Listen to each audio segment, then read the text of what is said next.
In this video, we are going to discuss what to expect from stock market in 2025 after these amazing years which have been 2024.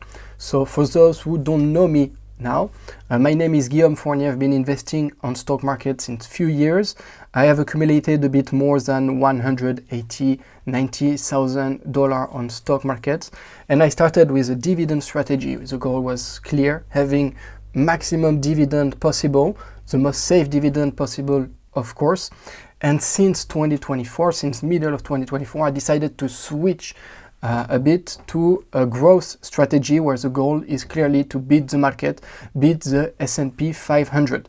So for now, it's doing pretty well. We'll discuss about my portfolio in the next video, and on this YouTube channel, I will share my full portfolio. I will share my investments. I will share everything with you directly in those other videos. So remember to subscribe to the channel to follow all the adventure on this new portfolio.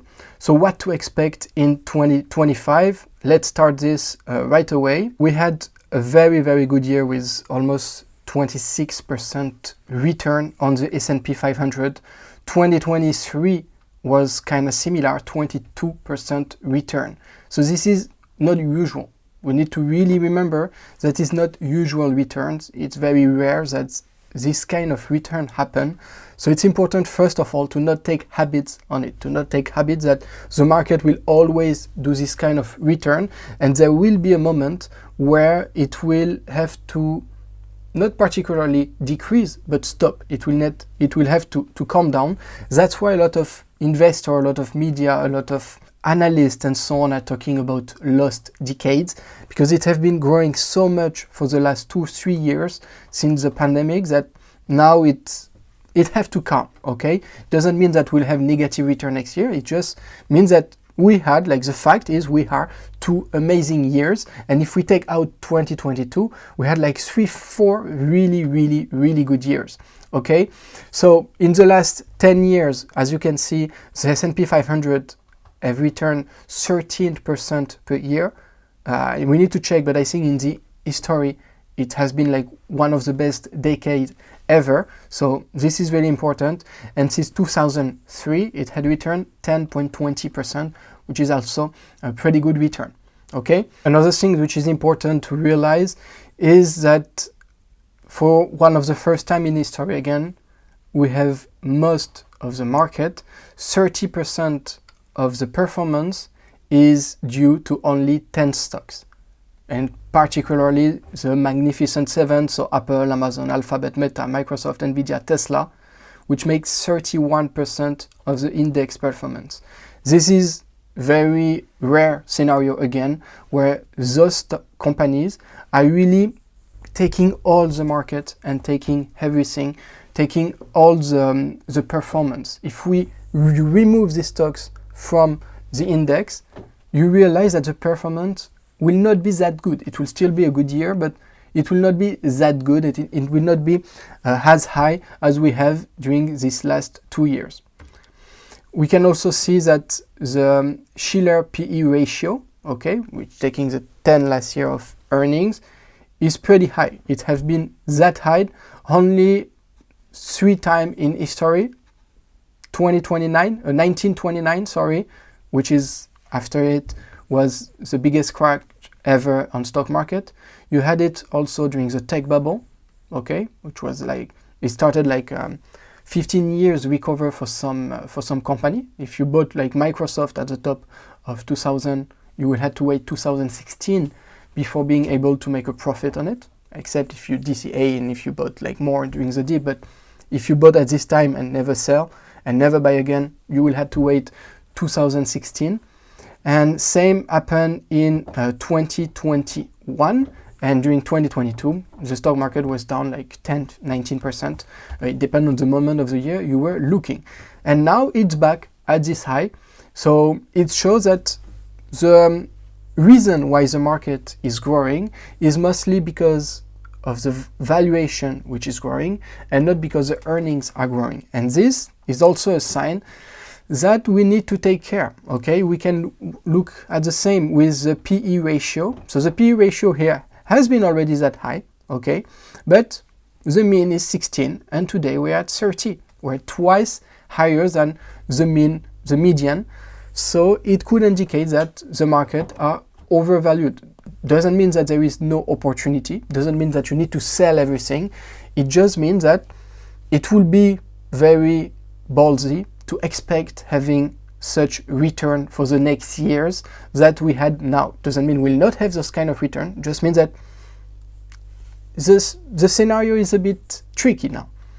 We also have Warren Buffett, which have a shitload of cash in his balance sheet. It's the first time ever, I think, he had that much cash in his account. That show two things. First of all, he is not able to find opportunities. Remember one thing, Warren Buffett needs billion-dollar company to invest in. He cannot invest in $100 million company. He cannot invest in a small cap. Even he barely can invest in a mid cap, because today he have like few hundred of billion to allocate. And when you have that much cash, like you cannot buy, like he will not buy $500 million shares of a company to take 10% of it, because even if it double, okay, you earn 500 million, but this doesn't change anything for Berkshire Hathaway. You have to invest in very big companies. So that's why he have that much cash. He says that it's because of tax season and he want to have enough cash to pay tax and so on. I think the truth behind all of this is just that in the big company market, in the mega cap and large cap, he doesn't find any good opportunity. He doesn't find a lot of good opportunity in his circle of competence. So he decided to not buy anything and to sell some Bank of America, which had a great year. Okay, Bank of America had been doing better than the S&P 500 during this year. He sold also his Apple shares, which remarkably had beaten the market this year, while they don't really have growth. It's been 2 years that Apple is not really growing, but the price still went up. So I think that's why he decided like to close apparently like something like 50% of his position. So this is something important. With all that said, the analysts are still bullish for next year. In 2025, they expect the S&P 500 to return 10%. So this 10% is higher, will have a very high increase in the revenue, in the profit of the company, or it will continue to increase the valuation of this company.